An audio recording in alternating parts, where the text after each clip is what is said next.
your hands. There's people being healed right now. Touch with fire. There's demons that have been following you, that from today you'll not find them again. Amen. There's devils that have troubled you. There's issues and situations and curses that have tried to follow you. I break them all in Jesus' name right now. From today, things will become new. Amen. It's like the dark cloud was there, and now the heavens and the light begins to shine, and you say, God, what happened to me? How did I lose time? How did I lose? Because you were oppressed by other things.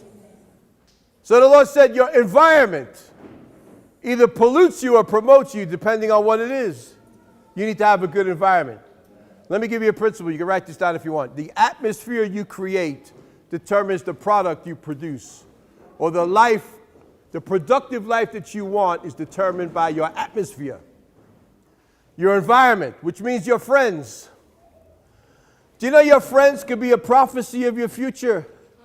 Because they're going one way. If you don't want to go where they're going, then get away from them. Hello? It's very difficult